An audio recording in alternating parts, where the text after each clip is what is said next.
be there with Alenka, and then you will speak here. Okay, very good. Bueno. Vamos a inducir un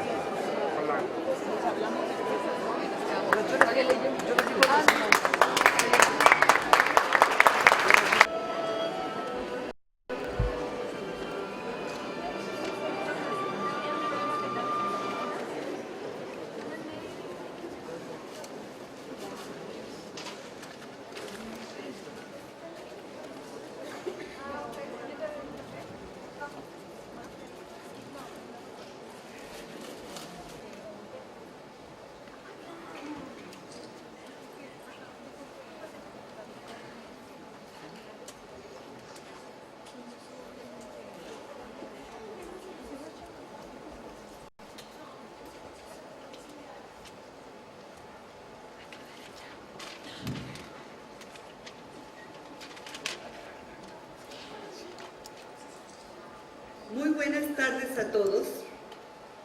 El Fondo de Cultura Económica y la Universidad Autónoma Metropolitana se complacen el día de hoy en este auditorio del espléndido Museo de Antropología en ser los anfitriones del doctor Tomás Piketty, quien dictará la conferencia magistral El Capital en el siglo XXI. A todos los asistentes agradecemos su presencia y nos disculpamos con todos aquellos que, pese a su entusiasmo por estar en este evento, no fue posible darles acceso por falta de lugares.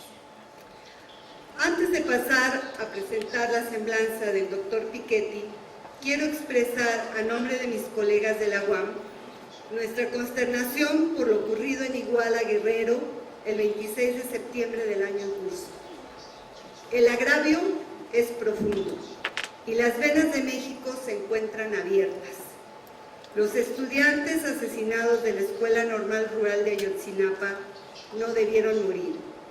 Los 43 estudiantes desaparecidos deberían estar de vuelta vivos en sus hogares, en las aulas de la Escuela Normal Rural. A nuestros jóvenes se les debe garantizar el derecho a la educación sin poner en riesgo sus vidas por demandar mayor presupuesto y la permanencia de las instituciones de educación pública. Leonardo da Vinci expresó: la desigualdad es el origen de todos los movimientos locales. Nelson Mandela, a su vez, pronunció: una nación no debe juzgarse por cómo trata a sus ciudadanos con mejor posición, sino cómo trata a los que tienen poco o nada. Tomás Piketty, economista francés, nacido en Clichy, Francia, el 7 de mayo de 1971, ha dedicado su esfuerzo académico durante más de 15 años a reconstruir la historia del dinero, los ingresos y el patrimonio de más de 20 países durante más de 2 siglos. El impacto de su reciente libro, El Capital en el siglo XXI, publicado en Francia por la editorial Seuil en 2013 y recién publicada en su versión al español por el Fondo de Cultura Económica, ha sido mundial. Más de 600,000 ejemplares de Piketty han sido adquiridos por lectores interesados en conocer el problema de la distribución de la riqueza. Esto en tiempos en que, lejos de que las sociedades disfruten equitativamente de la riqueza acumulada, se tiende a mayor desigualdad económica y social. Tras la recolección histórica de datos estadísticos de más de 20 países de diferentes regiones de la orbe, Piketty realiza un minucioso estudio que da cuenta de los ingresos y las desigualdades desde una perspectiva de largo plazo. Su libro ha abierto un gran debate entre la comunidad de los economistas, pero su libro no solo va dirigido a este sector. El público a quien va dirigido es diverso y no necesariamente especialista en la teoría y metodologías de la economía. Incluso en un ejercicio crítico a la teoría económica, Piketty reconoce que sus métodos conducen a menudo a negar las lecciones de la historia y olvidar que la experiencia histórica permanece como nuestra principal fuente de conocimientos. Tomás Piketty es profesor de la Escuela de Economía de París desde 2007 y de la Escuela de Altos Estudios en Ciencias Sociales a partir del año 2000. Estudió entre 1989 y 1990 su maestría de Ciencias Matemáticas en la Escuela Normal Superior en París. De 1990 a 1993 estudió bajo el programa doctoral europeo en Economía en la Escuela de Altos Estudios en Ciencias Sociales y la London School of Economics y obtuvo su grado de doctor. De 1995 a 2000 fue investigador del CNRS, equivalente al SNI en México, y en el CEPREMAP en París, Francia. Durante 2001 fue profesor visitante en el Departamento de Economía del Instituto Tecnológico de Massachusetts. Asumió la dirección del Departamento de Ciencias Sociales en la Escuela Normal Superior de 2004 a 2006 y al mismo tiempo dirigió el programa de graduados Análisis y Políticas Económicas. También fue director de la Escuela de Economía de París de 2005 a 2007. Recibió de la Asociación Económica Europea el premio Ilho Jansson. Ha sido un autor prolífico y siempre fiel a su tema de investigación, la desigualdad del ingreso desde una perspectiva histórica. 5 libros de su autoría y 6 más en coautoría han sido editados. Sus investigaciones también han sido publicadas en 27 artículos de revistas indexadas como la American Economic Review, Journal of Economic Theory, Quarterly Journal of Economics, European Economic Review, y 61 artículos en libros colectivos editados por reconocidas casas editoriales. En el plano editorial se ha desempeñado de 1996 al 2012 como coeditor del Journal Public of Economics. Agradecemos a Antonio Saborit, director del Museo de Antropología, por habernos ofrecido tan espléndido lugar para esta conferencia. Asimismo, también agradecemos el apoyo económico de las autoridades de las unidades de Azcapotzalco, Iztapalapa y Xochimilco, así como del CONACYT. También al Fondo de Cultura, porque ha hecho posible la lectura de la obra del doctor Piketty en español y asimismo la presencia de él en México en este auditorio. A nombre del doctor Abelardo Mariña, jefe del Departamento de Economía de la UAM Azcapotzalco, del doctor Juan Manuel Corona, jefe del Departamento de Producción Económica de la UAM Xochimilco, y del mío propio, coordinadora de la línea de Economía Social de la Maestría y Doctorado en Estudios Sociales, agradecemos su presencia.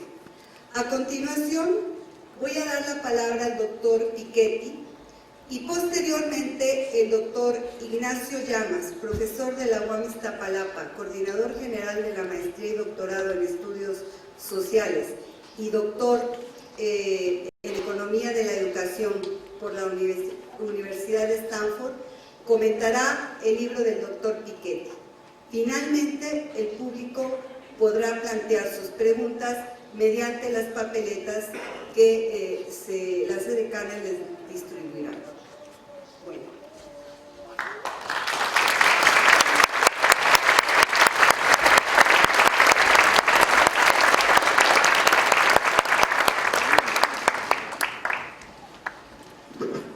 Thanks a lot for your kind words, and let me, first say that I am very honored to be here in this beautiful auditorium, in this incredible museum, And I know that today is the 100th anniversary of important days in the Mexican Revolution, and I also, of course, I'm aware that the issue of inequality and violence today in Mexico has a particular meaning, and I'm very honored and touched to be here today to be able to talk to you about my research. So this is only a book, but I think books can be important to think about inequality and how we can deal with inequality in more peaceful manners.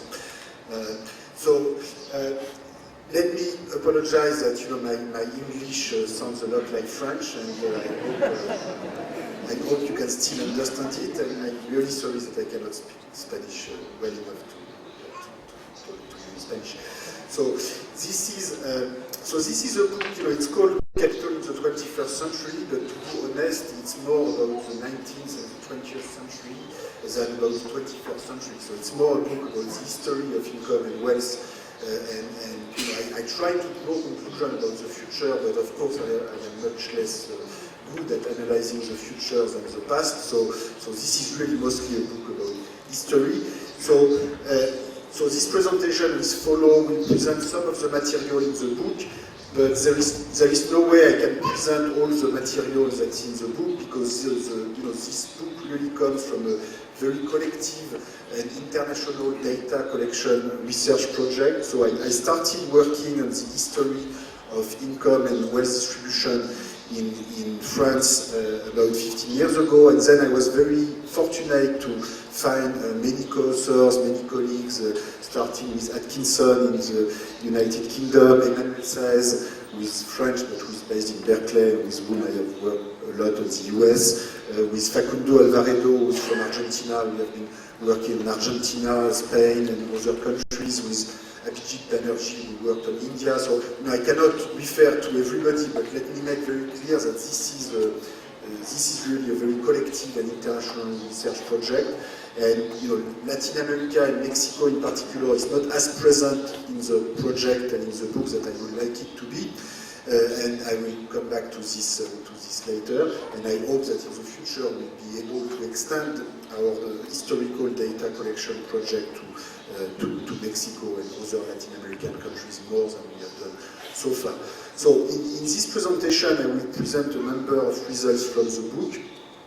Of course, I cannot present everything, so if you want to have a good sense of the materials that's in the book, you can look at this website where you will find all the statistical series, all the graph tables, and this will give you a good sense of the materials that's in the book. So in this presentation, I will show you some results regarding both income and wealth distribution, which are really the two different parts of data that we have been putting together.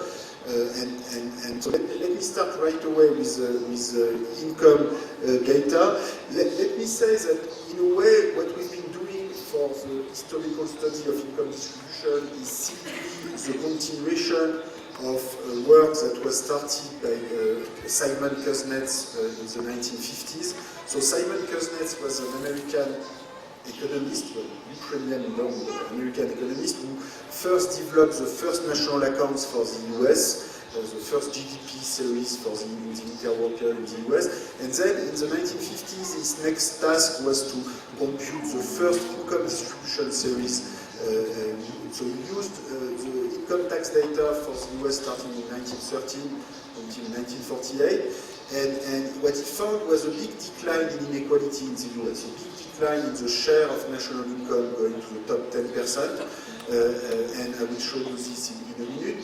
Now, this was the first time that there was an historical series on income distribution. So economists had been talking about income distribution forever. Of course, in the 19th century, Malthus, Ricardo, Marx, of course, were talking a lot about income distribution, but they had no real data on income distribution. So sometimes they had very good intuition about what was going on, and Marx was inspired a lot by the view that you had long stagnation of wages in Britain, France, and most European countries in the 19th century, when you had a huge increase in profits, and this was very influential for him. But the 19th century economists had very limited data to look at this.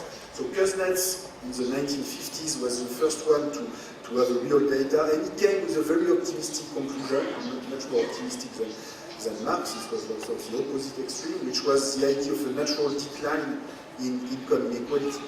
And this idea of the Kuznets curve was very powerful in the 50s, 60s, and because the message was, okay, if you wait long enough, in the advanced stages of development, you will have a reduction of inequality.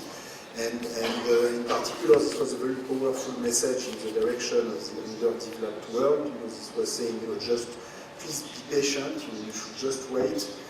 Don't make mistake. Don't become communist. You should just wait and see that at some point we'll have growth and reduction in inequality altogether. Now, to be honest, Kuznets himself did not believe too much in the Kuznets curve. When he writes his book, he's very much aware that the reduction of inequalities that took place in the United States in the first half of the 20th century had nothing really natural. Well, there's nothing really natural in economic forces because it only depends on institutions and the way markets are ruled.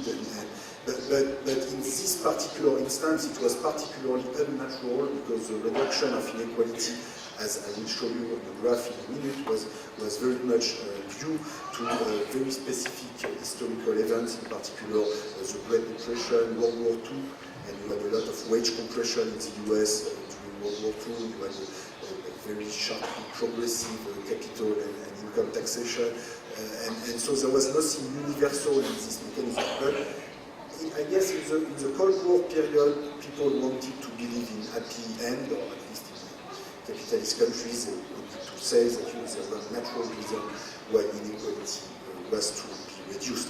Now, what we've done in this research project on the income side has been really to extend Kuznets' work to many more years and many more countries, and this changes quite a lot the perspective that we can have in this evolution, as we will see in a minute, because particularly in the US, inequality is now back or even higher to the levels that we had at the beginning of the Kuznets curve, at the beginning of the 20th century.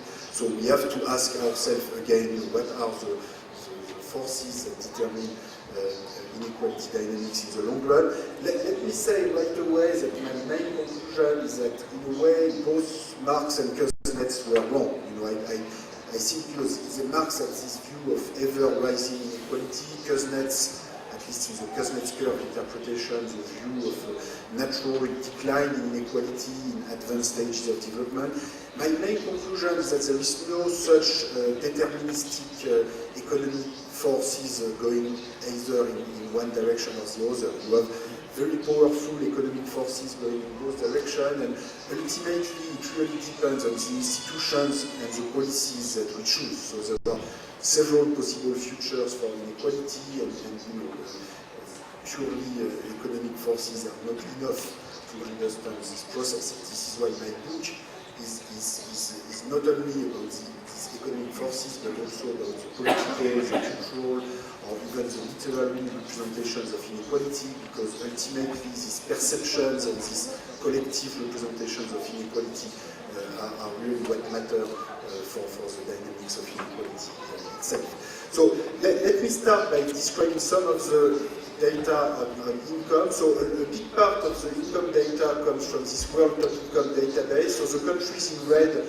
are already covered in the database. The countries in blue are about to enter the database. So I'm sorry that Mexico is not yet in blue, but I very much hope Mexico will be in blue soon in the future. So the problem is in the case of Mexico is the problem of access to tax data, and in particular to historical fiscal data, but also to contemporary fiscal data. So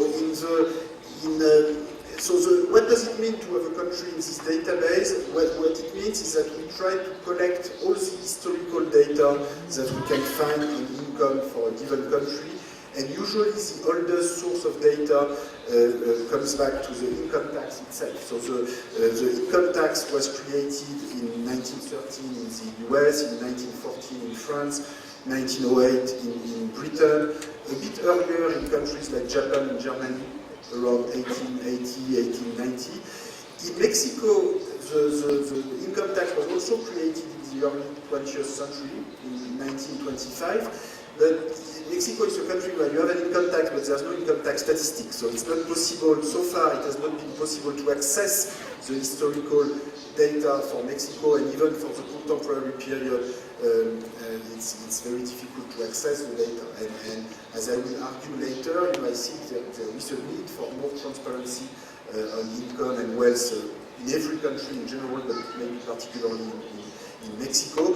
And I would love to be able to include Mexico in the future in the database. So I really apologize for not being able to show you Mexico today, but it's not entirely my fault in a way. It's really the difficulty to access the data.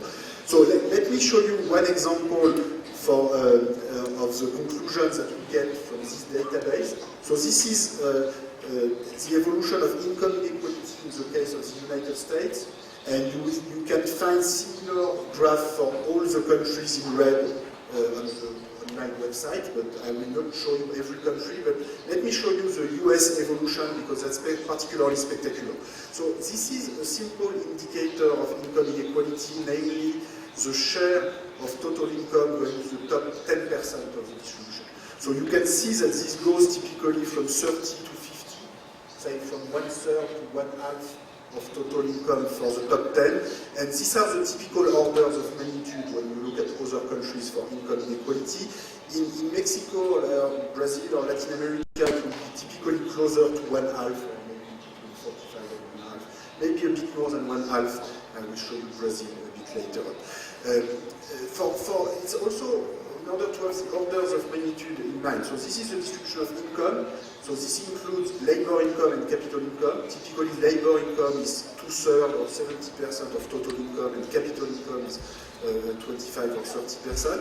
If we were to look at the inequality of wealth or capital ownership, it's always more than the inequality of income. So the share of total wealth that is owned by the top 10% wealth holders will typically be a lot higher than this. It will generally be between 60% and 90%. So wealth inequality is always a lot higher than income inequality. Anyway, for income inequality, you can see that you have very large variation over time in the United States. So the decline in the first part of the century is exactly what Kuznets found. So we use the same data as Kuznets, and we agree with Kuznets. He didn't have Excel, but he did the computation right, and so there's no disagreement. And you can see in the post-war period that you have this stabilization of the share of total income going to the top 10%, which means this corresponds to the sort of post-war ideal of balanced growth. This means that every group in society benefits from growth in the same proportion. So you always have about 1/3 of total income going to the top 10 in the 50s, 60s, 70s. So this means that when you have a GDP growth rate of 2 or 3%, everybody grows at 2 or 3%. The average income of the top 10 grows at 2 or 3%. The average income of the bottom 90 grows at 3%. So this is what a stable inequality means. So this is the ideal sort of post-war view of a balanced growth path where all you care about is to have more growth and everybody will grow more or less at the same speed. Now, in the recent decade, starting around 1980, you can see that this is a completely different picture with a sharp increase in the share going to the top 10%, which means that not everybody benefits from growth in the same proportion. So, in effect, over this time period, between 1980 and 2010, almost 70% of total US income growth was absorbed by the top 10% and a big part by the top 1%.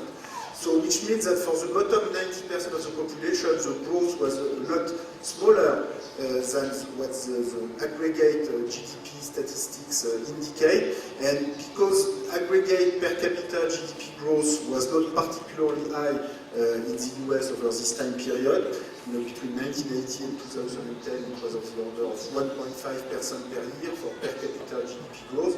If you have 70% of this going to the top, you really have very little left for the rest of the population. So many people in the US now agree that this has contributed not only to the stagnation of median household incomes, but also to the rise of household debt, and probably this has contributed to fragilize the financial system, which finally led to the crisis of 2008.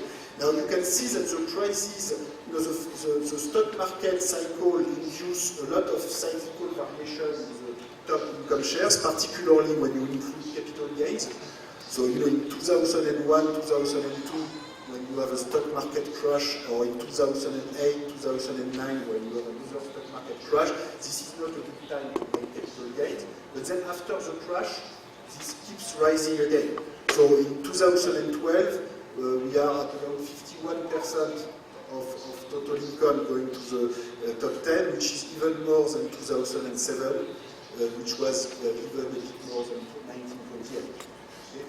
So you have, this trend in the recent decade doesn't seem to be affected by the financial crisis per se, and the trend seems to continue. So how far is this going to go? Nobody knows, but I think it's important to realize that the magnitude is really large. So in the book, I try to explain why you have this kind of evolution. Let me just mention very quickly that there are probably several mechanisms that contribute to explain this evolution. Usually, many people say, okay, this is the effect of globalization because you have the workforce of China that is entering the world labor market. This is pushing down the low-skilled wages in the US, and this is what's driving up inequality. Now, that's probably an important part of the overall picture, but I don't think this is sufficient as an explanation, because globalization also happened in other countries in the rich world. It happened also in Germany, in Sweden, in Japan, and you don't have this big rise of inequality in these countries. So you need to find explanations that are a bit more specific to the US, and probably this involves different institutional factors related to the education system, the labor market. The minimum wage in the US has declined over this period. The education system also in the US is maybe particularly unequal. So the top universities are very good, of course, but the bottom half of the population doesn't have access to very good high schools or universities. And so you need to have some particular feature, for instance, more unequal access to education and skills to explain this. And generally speaking, one of the conclusions in my book is that the diffusion of skills and knowledge and education can be a very powerful force to reduce inequality, but of course this requires very inclusive educational institutions that allow broad groups in the population to access the right skills, and not only a small elite or a small minority group in the population.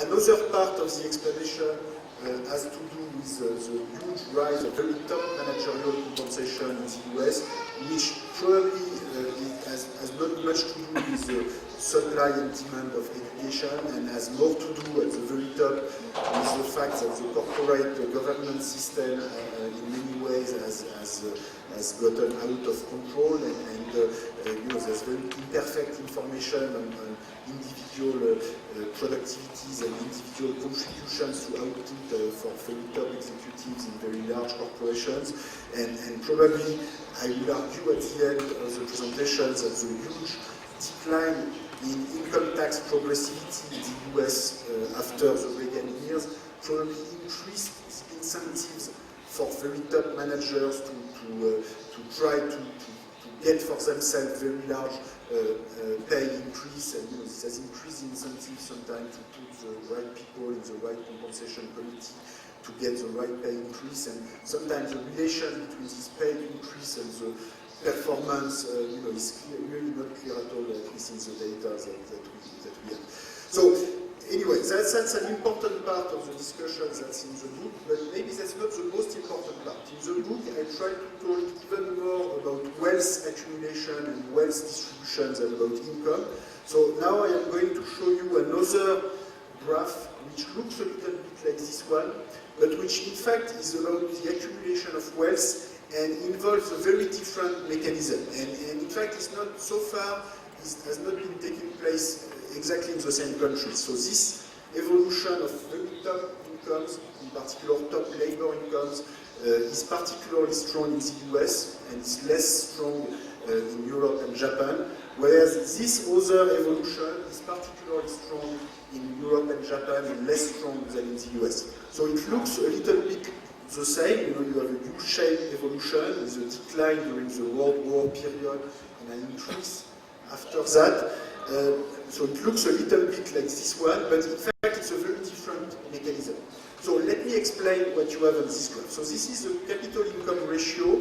So what is this? Well, this is so capital in my book is used as a synonymous for wealth, and this includes all the different forms of assets that private individuals can own, or sometimes governments can own. So this includes real estate assets, business assets, financial assets, minus all debt, minus all financial liabilities. So of course, these different assets involve different economic mechanisms, different stories, and in the book, and the reason why the book is so long is because I try to analyze in a detailed manner the separate histories for these different assets. But sometimes it is also useful to make the big addition and to see, okay, what's the total market value of wealth in a society as compared to 1 year of GDP or 1 year of national income.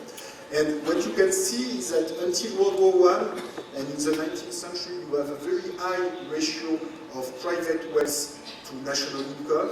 And this corresponds to what I refer to in the book as a sort of patrimonial society where accumulated wealth is very important. This also implies that you have a lot of inherited wealth is very important in 19th century Europe, not only in the novels of Balzac or Austin or Proust or whoever, but also in the economic statistics. So you have the overall importance of wealth transmission as compared to how much income is created during a given year is very high.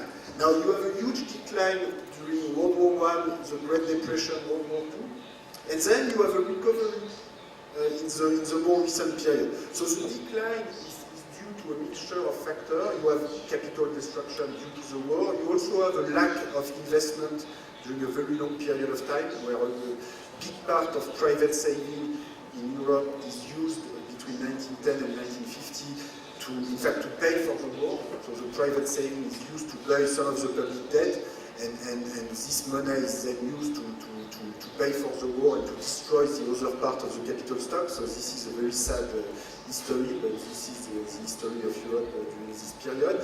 And finally, around 1950, so the public debt is inflating away in inflation, and you also have nationalization, you have rent control, which reduces the market value of private wealth. So all this mixture of factors explain why private wealth is only 2 and 3 years of national income around 1950. And then you have a long process of recovery.